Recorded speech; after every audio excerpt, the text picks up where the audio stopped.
Hello दोस्तों, सफलता online academy में आप सभी का स्वागत है। मैं जितेंद्र कुमार अपने इस यूट्यूब चैनल पे आप सभी का स्वागत करता हूं। तो चलिए आज का क्लास हम लोग स्टार्ट करते हैं। आज हम लोग पढ़ने वाले हैं अभिप्रेरणा। ठीक, तो अभिप्रेरणा क्या होता है, इससे संबंधित हम लोग महत्वपूर्ण जानकारियां जुटाएंगे। ठीक है, ठीक। तो आज का जो हमारा टॉपिक है वह है अभिप्रेरणा। ठीक, अभिप्रेरणा होता क्या है और बालक के लिए जो अभिप्रेरणा है वह किस तरीके से इम्पोर्टेंट है, महत्वपूर्ण है, इसके बारे में हम लोग क्या करेंगे, आज जानेंगे। तो सर्वप्रथम जो अभिप्रेरणा शब्द है, ठीक है, उसका शाब्दिक अर्थ जान लेते हैं, वह जान लेते हैं। तो आपका अभिप्रेरणा का अर्थ, अभिप्रेरणा का अर्थ क्या होता है, इसके बारे में हम लोग क्या करते हैं, थोड़ा सा देखते हैं। ठीक, अभिप्रेरणा होता क्या है। ठीक, तो जब व्यक्ति या प्राणी कार्य करने के लिए जो तत्व या कारक प्रेरित करता है, अभिप्रेरक या प्रेरक कहलाता है। और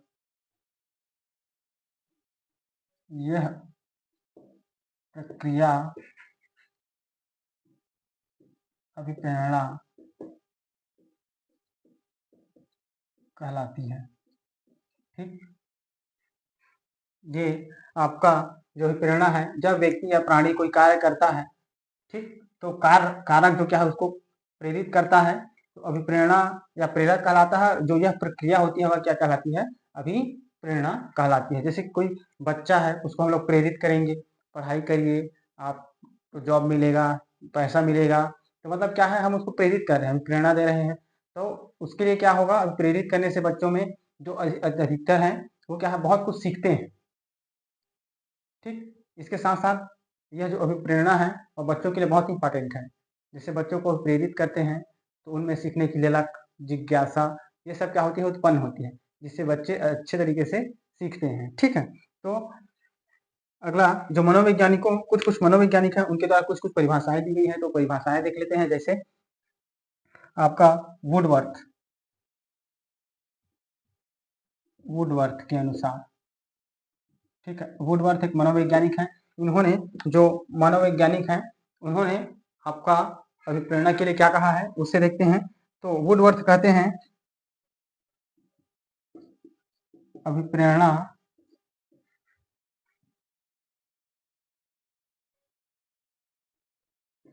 वह तात्कालिक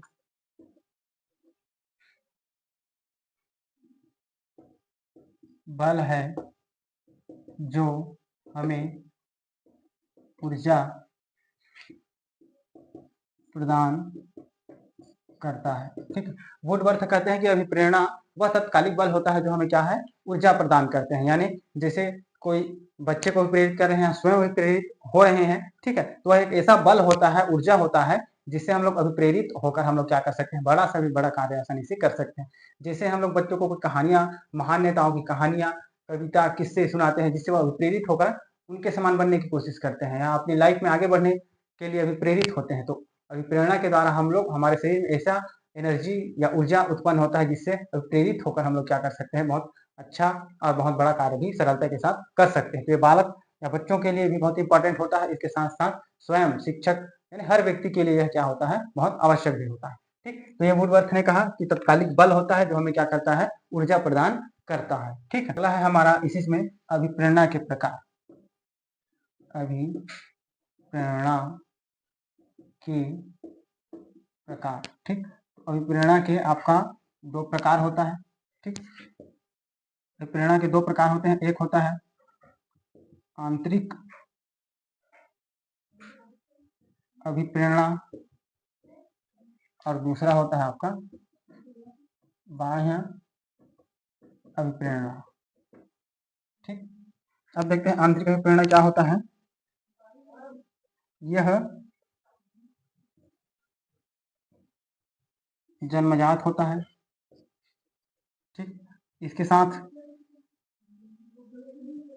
यह जैविक होता है। इसके साथ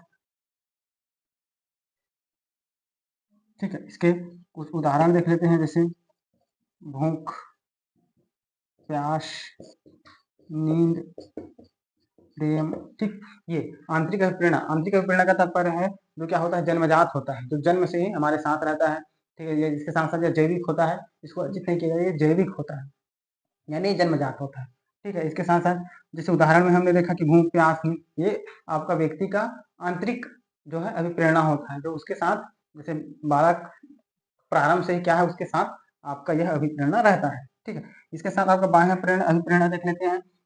ठीक है, बाह्य यह अर्जित होता है। ठीक है, अर्जित होता है। ठीक, इसके साथ साथ यह सामाजिक होता है। ठीक है, इसके कुछ उदाहरण देख लेते हैं। उदाहरण में आपका आ जाएगा धन, मान, सम्मान, पद। ठीक, इस तरीके से आपका क्या है, ये आपका बाह्य अभिप्रेरणा जो इसको अर्जित करना पड़ता है या दूसरे के द्वारा दिया गया प्रेरित होता अभिप्रेरणा होता है, या सामाजिक होता है, यानी समाज के साथ हम लोग इसको क्या कर सकते हैं, ग्रहण कर सकते हैं, इसको आपका प्रेरित के रूप में हमको समाज से मिलता है। इसके साथ जैसे धन, मान, सम्मान, पद, ये किससे मिलता है, समाज से मिलता है। ठीक, तो ये आपका बाह्य अभिप्रेरणा और ये अर्जित, ये आपका सीटेट एग्जाम में बार बार पूछे जाते हैं। इसका जो उदाहरण है, एग्जाम्पल, वो कि आपका कौन सा, जैसे धन दे दिया तो धन आपका आंतरिक अभिप्रेरणा है कि बाह्य अभिप्रेरणा, इस तरीके से प्रश्न आपके बनते हैं। ठीक, तो ये रहा अभिप्रेरणा का अर्थ, आंतरिक और बाह्य अभिप्रेरणा के प्रकार। आगे देखते हैं, आगे इसी में और देखेंगे कि जो अभिप्रेरणा है, अभिप्रेरणा के मूल रूप से दो प्रकार होते हैं, आंतरिक और बाह्य। लेकिन कुछ मनोवैज्ञानिकों ने अभिप्रेरणा के और अन्य प्रकार बताए हैं, उसको भी देख लेते हैं। ठीक है, यदि आप एग्जाम में पूछेगा तो आप लोग बना सकते हैं। तो यहाँ से हम लोग देखते हैं अन्य मनोवैज्ञानिकों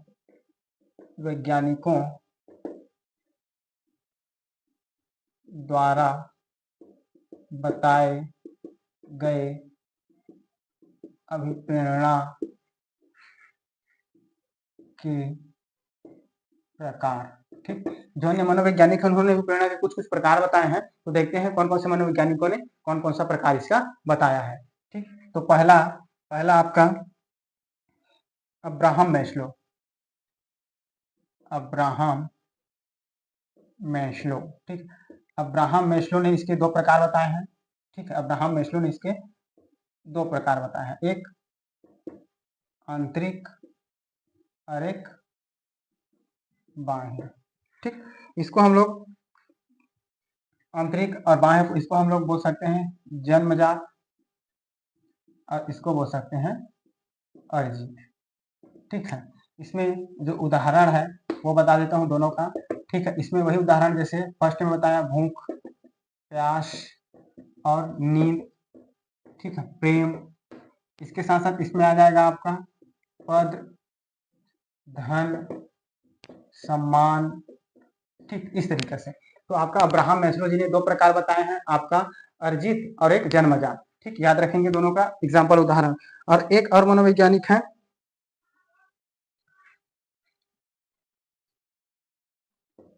थॉमसन। ठीक, थॉमसन मनोवैज्ञानिक है, तो थॉमसन मनोवैज्ञानिक ने भी इसके दो प्रकार बताए हैं। ठीक है, थॉमसन ने भी क्या किया है, इसका दो प्रकार बताए हैं। तो कौन कौन सा देख लेते हैं। एक होता है आपका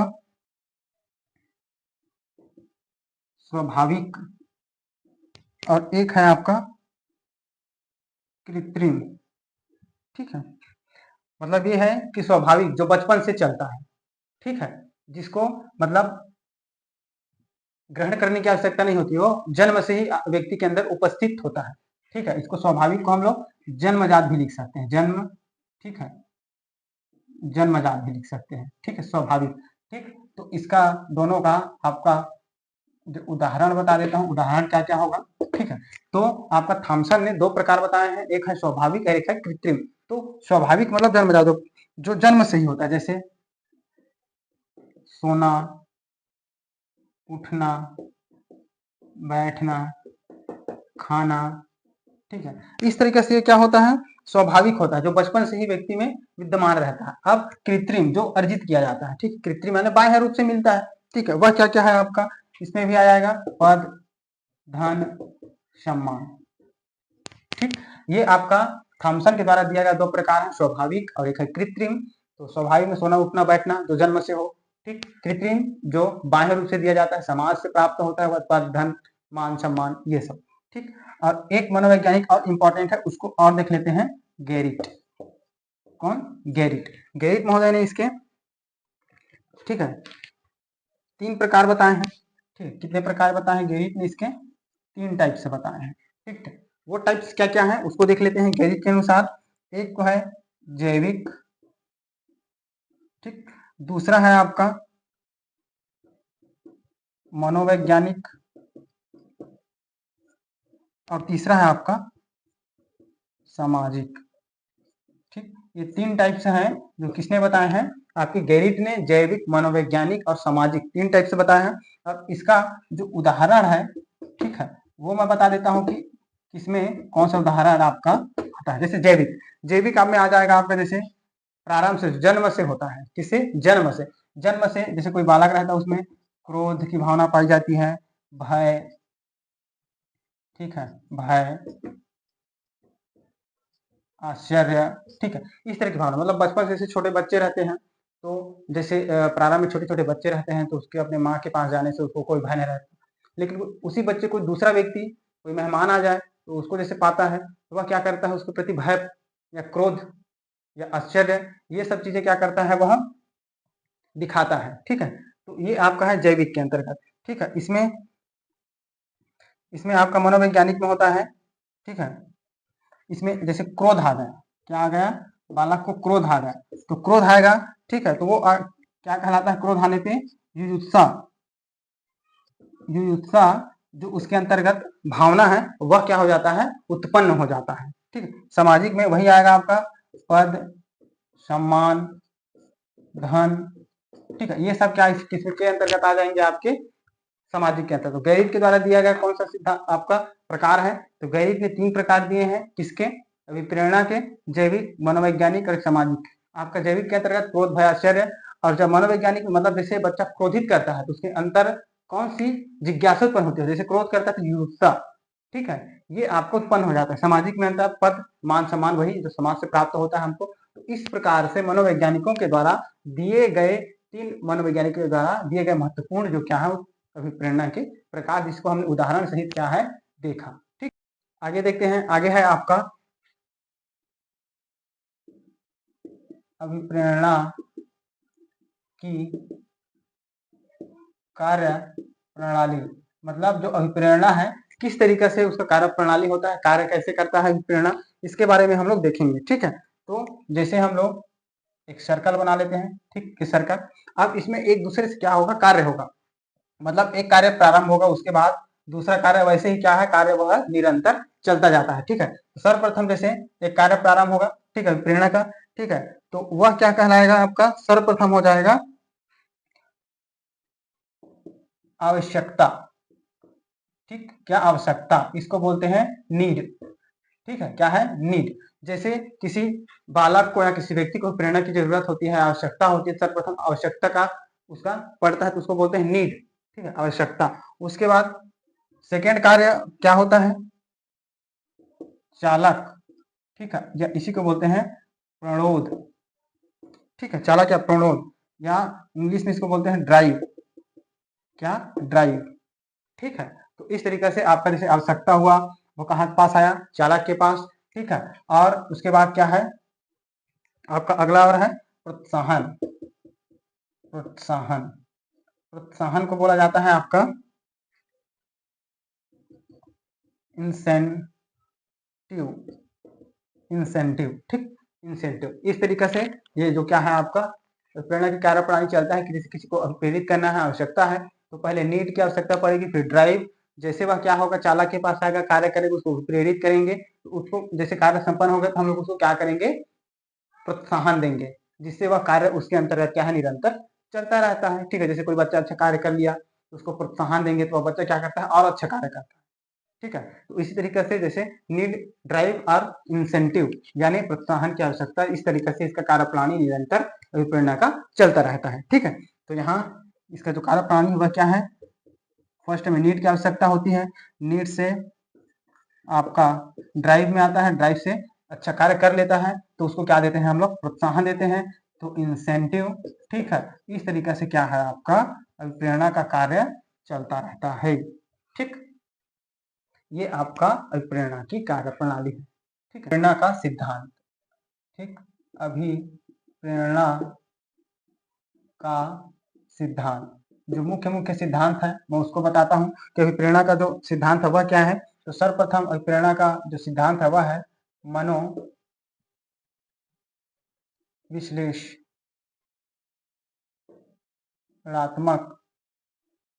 सिद्धांत। मनोविश्लेषणात्मक सिद्धांत यह किसने दिया था, यह दिया था आपका सिगमंड फ्रायड ने। ठीक है, किसने दिया था आपका, सिगमंड फ्रायड। ठीक है, सिगमंड फ्रायड ने दिया था, किसका, कौन सा सिद्धांत आपका, मनोविश्लेषणात्मक सिद्धांत सिगमंड फ्रायड ने दिया था। ठीक है, इसने इसके दो प्रकार बताए थे, कौन सा प्रकार बताया था वो बता देते हैं यही शॉर्ट रूप में। एक बताया था इरोस, क्या, इरोस, और एक आपका है, ठीक है, एक आपका थाइनेटोस। ठीक है, थाइनेटोस। ठीक, इरोस और थाइनेटोस। जो इरोस है वह क्या कार्य करता है उसको बता दें। इरोस कार्य करता है, ठीक है, इरोस आपका निर्माण कार्य करता है। ठीक है, निर्माण कार्य होता है। ठीक, और वही थाइनेटोस होता है वह क्या है, विध्वंसकारी। ठीक है, एक आपका अभिप्रेरणा का निर्माण अच्छे से करता है और वहीं दूसरा आपका थैनेटोस क्या करता है, अभिप्रेरणा का विध्वंस करता है, उसका खात्मा कर देता है। ठीक है, तो इस तरीके से एक आपका निर्माण का कार्य करता है, यह क्या होता है, जन्म से ही होता है, जन्मजात होता है अभिप्रेरणा। ठीक है, लेकिन यह क्या होता है, बाह्य होता है। ठीक है, ये आपका मनोविश्लेषणात्मक सिद्धांत सिगमंड फ्रायड ने दिया था, ये याद रखिएगा, ये इंपॉर्टेंट है। इन्होंने दो शब्द प्रयोग किया, इरोस और थैनेटोस। दूसरा है आपका उद्दीपक अनुक्रिया का सिद्धांत। ठीक, उद्दीपक अनुक्रिया का सिद्धांत ये किसने दिया था, स्किनर ने। ठीक, किसने दिया था, स्किनर। उद्दीपक अनुक्रिया का सिद्धांत किसने दिया था बोलेगा तो आप लोग क्या लगाएंगे, स्किनर लगाएंगे। ठीक है, स्किनर लगाएंगे। तो इसका कार्य क्या होता है इसको बता देता हूं। इस सिद्धांत के अनुसार, इस सिद्धांत के अनुसार जब व्यक्ति किसी उद्दीपक को देखता है तब उसके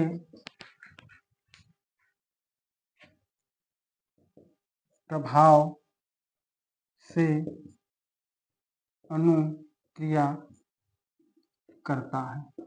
ठीक, मतलब ये है कि जैसे कोई आपका कोई व्यक्ति है, उसको उद्दीपक दिखा दिया जाए, ठीक है, तब उससे प्रभावित होकर वह अनुक्रिया करता है। ठीक है, जैसे एक बालक के समक्ष कोई वस्तु रख दी जाए, ठीक है, जो उसको प्रिय है, और यदि कुछ उसको बोला जाए कि आप पढ़िए लिखिए अच्छे कार्य करिए तो उसको मिलेगा, तब वह बालक अच्छे से उस कार्य को करने लगता है। ठीक है, जैसे कोई वस्तु देख रहा है, वो उसको प्रिय है, यदि हम कोई कार्य बोलेंगे तो वह क्या है, फट से कर देगा। तो यह क्या है, उद्दीपक वही है, वस्तु। जैसे कोई कुछ चीज दिखाते हैं जिसे देखकर कोई व्यक्ति अनुक्रिया करता है यानी कार्य करता है, तो वह क्या है, अभिप्रेरणा के समान कार्य करता है। ठीक है, आपका तीसरा है चालक का सिद्धांत। चालक का सिद्धांत किसने दिया था, चालक का सिद्धांत दिया था आपका सीएल हल। सीएल हल ने दिया था। ठीक है, यह क्या कहते हैं देखते हैं। व्यक्ति में चालक तीव्र होगा,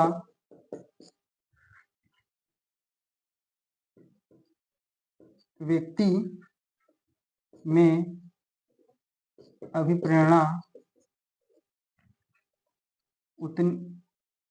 उतनी ही तीव्रता से कार्य करेगा। मतलब जब व्यक्ति को जैसे चालक की तीव्रता होगी, चालक अच्छा कार्य करेगा तो उसमें क्या होगा, अभिप्रेरणा उतनी ही तीव्र गति से होगा। ठीक है, जैसे अच्छे कार्य करेंगे तो उतना ही हमको अभिप्रेरणा मिलती जाएगी, के साथ साथ अच्छा प्रोत्साहन भी क्या है, मिलता जाएगा। ये प्रमुख क्या है आपका प्रेरणा का सिद्धांत, जो मनोविश्लेषणात्मक सिद्धांत सिगमंड फ्राइड ने दिया, दीपक अनुक्रिया का सिद्धांत स्किनर ने दिया, चालक का सिद्धांत सीएल हल ने दिया। लास्ट इंपॉर्टेंट सिद्धांत है जो बार बार पेपर में पूछे जाते हैं, वह है आपका आवश्यकता पदानुक्रम का सिद्धांत। आवश्यकता पदानुक्रम का सिद्धांत किसने दिया था? ये दिया था आपका अब्राहम मैस्लो। ठीक है, ये अब्राहम मैस्लो ने दिया था। कौन सा सिद्धांत? आवश्यकता पदानुक्रम का सिद्धांत। इन्होंने अपने सिद्धांत में 5 प्रकार की बातें बताई है। ठीक है, जो बहुत मोस्ट इंपॉर्टेंट है, जो बार बार पूछे जाते हैं। ठीक है,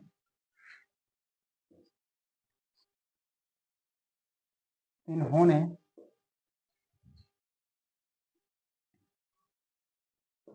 मनुष्य की 5 आवश्यकताओं को एक पिरामिड में बताया है। ठीक है, जो व्यक्ति को किस तरीके का प्रेरणा मिलता है, ठीक है, आवश्यकता पदानुक्रम के सिद्धांत में, तो 5 प्रकार की उसकी जो कौन कौन सी आवश्यकता होती है व्यक्ति की, उसको एक पिरामिड के माध्यम से क्या है आपका बताया गया है। ठीक है, तो उसको देखते हैं हम पिरामिड को। ठीक है, बहुत इंपॉर्टेंट है। ठीक, इस तरीके से हम लोग क्या करेंगे, पिरामिड का निर्माण कर लेंगे। ठीक, एक, ये 2, 3 और ये 2, 5, 1, 2, 3, 4, 5। ठीक है, 5 खंड में इसको डिवाइड किया गया है, इसका पिरामिड का सिद्धांत। ठीक है, तो फर्स्ट आपका पहला है आपका मौलिक आवश्यकता। मौलिक आवश्यकता जो व्यक्ति को प्रारंभ से उसकी आवश्यकता होती है, ठीक है, वह क्या होती है, मौलिक आवश्यकता। दूसरा होता है सुरक्षा। अब व्यक्ति को मौलिक आवश्यकता जैसे मिल गई, ठीक है, घर, खाना पीना, ठीक है, ये अब उसका जो सेकंड आवश्यकता रहेगा उसको सुरक्षा चाहिए। ठीक है, मतलब किस तरीके से वो सुरक्षित रह सकता है, ये दूसरी आवश्यकता होती है। ठीक है, तीसरा है आपका समाज की आवश्यकता। ठीक है, समाज की आवश्यकता, व्यक्ति तो अकेला रहेगा नहीं, अब उसको समाज की भी आवश्यकता पड़ेगी। ठीक है, समाज में व्यक्ति रहते हैं तो समाज की आवश्यकता क्या है, व्यक्ति को पड़ती है। ठीक है, चौथा इसमें है सम्मान की आवश्यकता। ठीक है, अब व्यक्ति समाज में रहेगा तो उसको भी मान सम्मान चाहिए ना। ठीक है, तो व्यक्ति के लिए सम्मान का भी आवश्यकता पड़ता है। ठीक है, उसको भी समाज में रहेंगे तो उसको मान सम्मान चाहिए। ठीक है, ये लास्ट है आपका आत्म सिद्धि। ठीक है, आत्मसिद्धि। अब व्यक्ति मान सम्मान कमाएगा, ठीक है, तो लास्ट में वह क्या हो जाएगा, अपने आत्मसिद्धि को प्राप्त कर लेगा। ठीक है, जैसे गौतम बुद्ध जी ने आत्मसिद्धि का मतलब, ठीक है, प्राप्त किया था आत्मसिद्धि, इसी तरीके से व्यक्ति आत्मसिद्धि को प्राप्त कर लेता है। ठीक है, तो फर्स्ट है आपका मौलिक आवश्यकता, जैसे व्यक्ति को मौलिक आवश्यकता जैसे रोटी कपड़ा मकान मिल गया, तो दूसरा आवश्यकता है उसकी सुरक्षा की आवश्यकता पड़ती है। उसके बाद वह समाज में रहना चाहता है, समाज की आवश्यकता। इसके साथ में सम्मान, उसको समाज में रहेगा तो उसको मान सम्मान सब मिलना चाहिए। उसके बाद जैसे लास्ट स्टेज पे पहुंचता है तो वह क्या होता है, आत्मसिद्धि को प्राप्त कर लेता है। ठीक है, तो इसको बोलते हैं, ये है आपका नीचे से, ठीक है, निम्न आवश्यकता। ठीक है, ये है आपका उच्च आवश्यकता, इसको बोलते हैं उच्च स्तर भी बोल सकते हैं, ठीक है, और इसको भी निम्न स्तर भी बोल सकते हैं, चलेगा। ठीक, तो ये है आपका पूरा का पूरा अभिप्रेरणा। ठीक है, अभिप्रेरणा किस तरीके से बालकों को दिया जाता है, उसकी आवश्यकता क्या होती है, इसके साथ साथ सिर्फ बालकों को नहीं, व्यक्तियों को भी आवश्यकता है। ठीक है, तो ये जितना मैंने बताया मोस्ट इंपॉर्टेंट फैक्ट है जो बार बार सीटेट एग्जाम में पूछे जाते हैं। और आपका सीटेट का जो एग्जाम है बहुत नजदीक है, तो आप अच्छे से पढ़िए, मस्त रहिए। आज के लिए इतना ही, धन्यवाद।